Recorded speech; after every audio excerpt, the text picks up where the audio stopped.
Hello, Jeff Green here, and welcome to the first 2023 Arizona real estate market update. It's hard to believe it's 2023. I hope everybody had a great holiday season, had a great happy new year. And I think before you know it, we'll be saying 2024, but we got a whole year in front of us. And I think this is going to be an interesting year for real estate. I think prices might accelerate up here more than people are anticipating, provided we don't get a black swan event that everybody's, predicting. So looking at the numbers here, this is what we're going to go through. We'll take a look at the pending foreclosures that remain at a low level. We'll take a look at the inventory, in other words, how many active listings there are in the market, and they're continuing the decrease that started 3 months ago. Median list prices show a firming trend. We'll take a look at the year-over-year change in supply, which doubled from a year ago. We'll look at the contract ratio, which shows the decrease in supply. It's helping to support prices, even though demand has dried up a little bit. We'll look at the contract ratio heat map in the area. It shows sort of a widespread balanced market, but there are warmer pockets than others across the valley here. And we'll take a look at the supply and demand calculation to show that we're really sort of in a balanced market. We're sort of in some areas, like I said, in some areas we're a little bit stronger, but broadly speaking, I would say we're pretty much in balanced supply and demand. So let's take a look at the first chart, which is the foreclosures list. Now, I've shown this chart 2 or 3 times this year, and 2022 is this line that I'm outlining right here, this sort of tan line. And you can see that it still remains very low, less than 1,000. And anything above 1,500 or 2,000, especially if it's increasing, starts to become a warning or a danger sign. And you can see we're well below that. As a matter of fact, in 2008, we were up in the, if I remember the chart correctly, like 15 or 20,000 foreclosures pending. So we're nowhere near the situation that forced property owners to put their houses on the market and get what they could for them. We're a long way from that. These numbers don't support the argument that a crash is coming.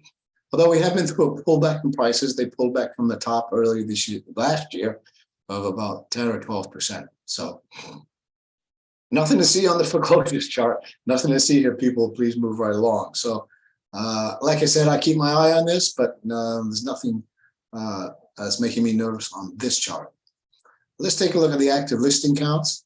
Now you can see 2022. This is where we started the decrease in inventory. So everybody knows the supply and demand. If you reduce the supply, then demand being equal, the prices would go up. Now we've had a reduction in demand due to interest rates, and we'll get to that on a couple of other charts here. But you can see the fall off in available listings.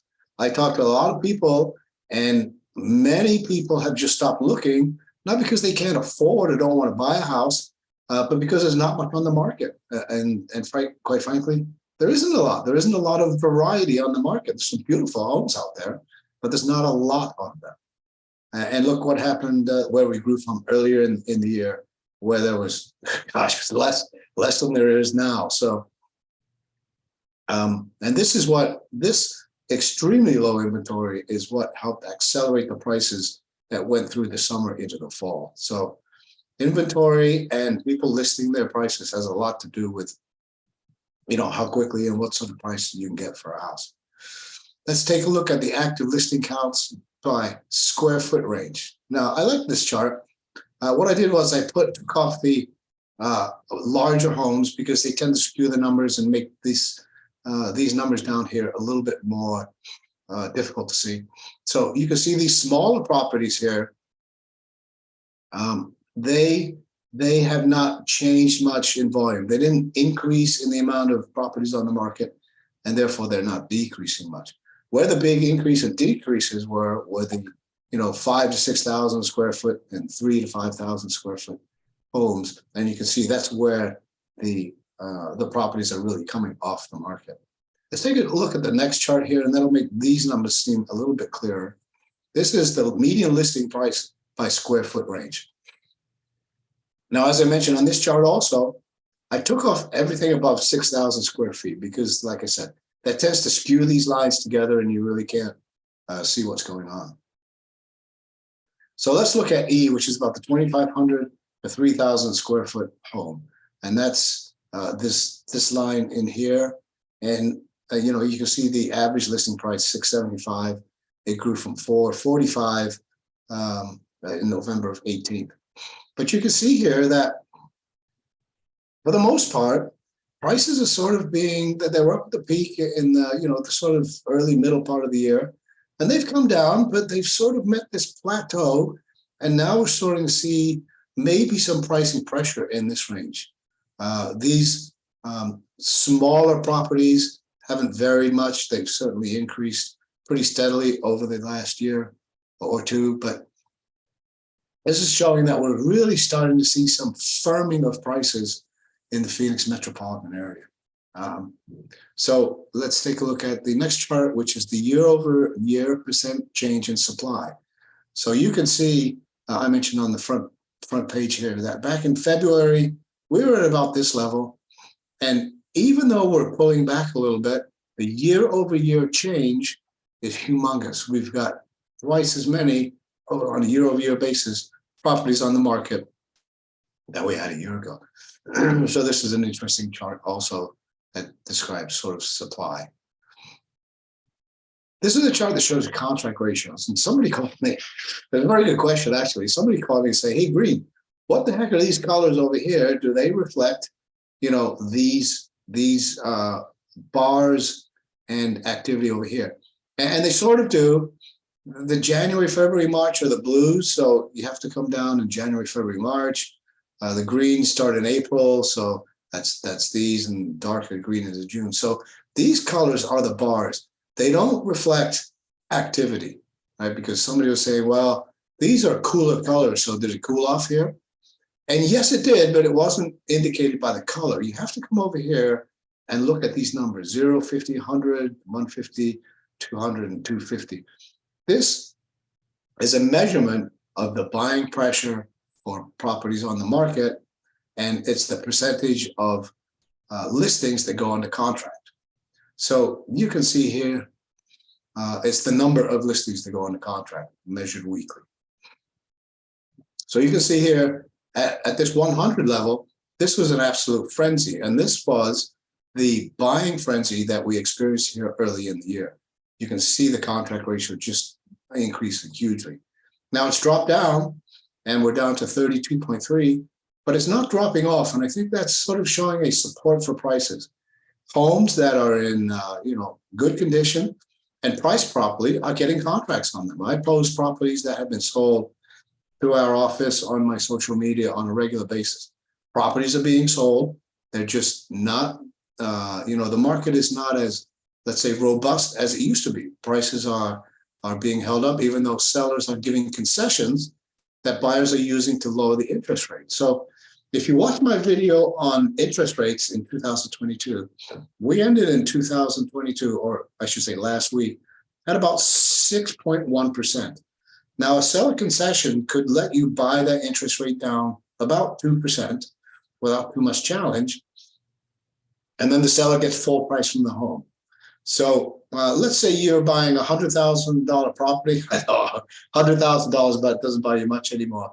But let's talk about 100,000 so you can understand how this concept works.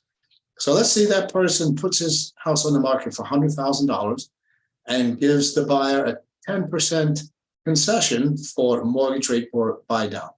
So what happens is the seller gets his $100,000, and at the closing chips in 10,000 of that for the mortgage rate buy down.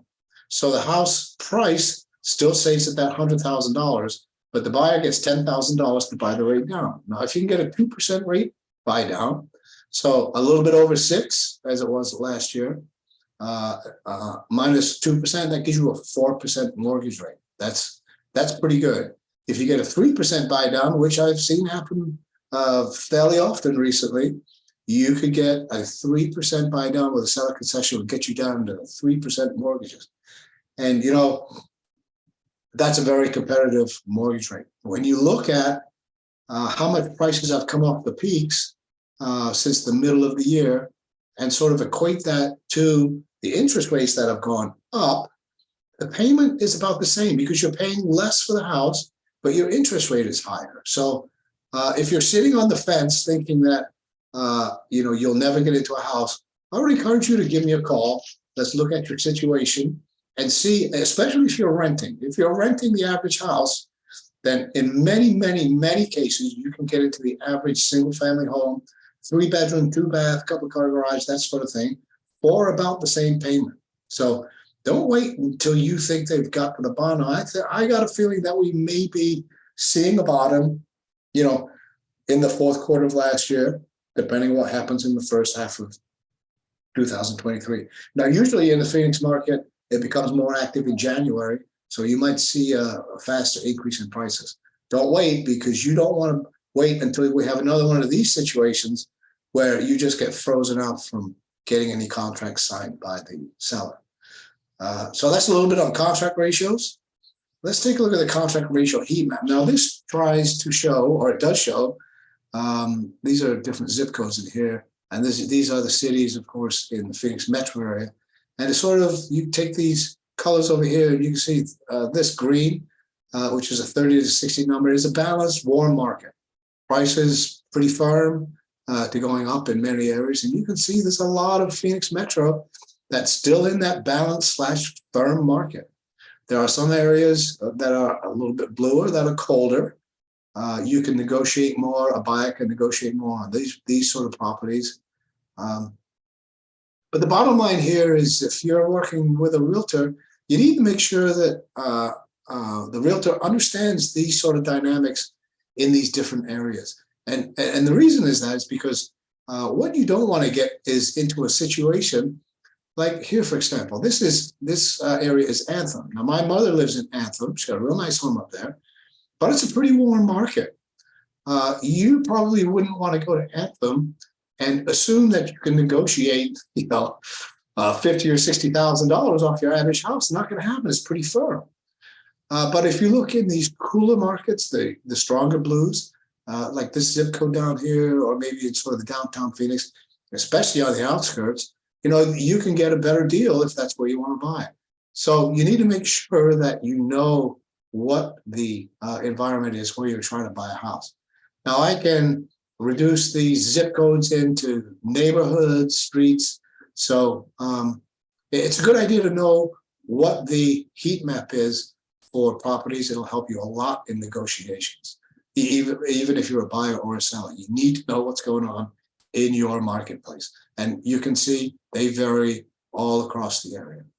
Let's take a look at the demand index and the Cromford supply index. Now, the blue is supply, and of course the red would have to be demand. So you can see whenever you get a supply that's significantly higher than demand, then you're going to get a decrease in prices. And that's what happened in this time period here, 2006 through 2009.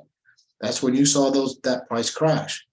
Now let's look at the current situation. We've got the demand, which is right balanced with supply. So you can see that if this shifts one way or the other, you could get a tremendous shift into a seller's market or a buyer's market. But if these things sort of continue into January like this, then we're going to have a balanced market. And you need to know what's going on in the area you're trying to buy a house to know how to set up negotiations. So we'll keep an eye on this as we go forward here. I do these updates every week, and you should consider subscribing if you'd like to get notifications. But I've got a feeling that what's going to happen here is that supply is going to continue to fall off, and demand is going to increase, I believe. So I think that the first quarter of next year, maybe into the second quarter or through the first half, I think you might see some dynamics come into play that push the area in general into more of a seller's market. So stay tuned to these market updates, and you'll know what's going on. Let's take a look at the summary. Cromford supply versus demand is more of a summary sort of flavor. The last time I presented this chart, we were at 91 or 92, I think. I look at these every day, and so I can't remember exactly what they were a week ago. But we're at 98.7. It's right around 100. It's a balanced market. That tells you 100 is a balanced market. Here's the supply. We don't have a lot of supply. and we don't have as much demand as we used to. So you sort of combine those two numbers and you come up with this overall market index, which is very useful. Here's a summary of the supply index trend. You can see it's just been falling off steadily. No big jumps, but falling off. And the demand index for the last 30 days, now we looked at this last time, and I said, look, I think there's a bottom coming in here. This is showing this demand increasing.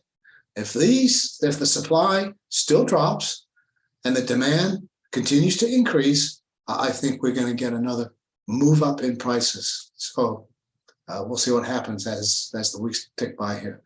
And here is the trend. This is the trend of this dial in the middle. So you can see it's just been clicking up.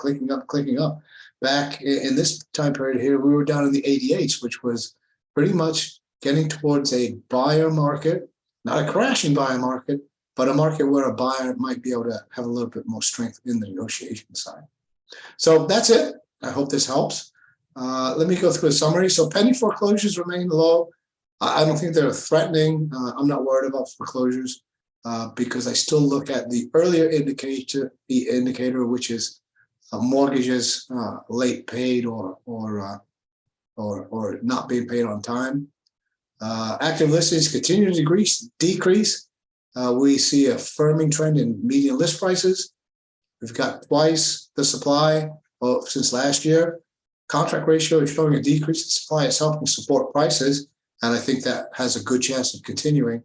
Contract ratio heat map shows a widespread balanced market, but you've got to know what's going on in your zip code and your neighborhood. They're not all the same.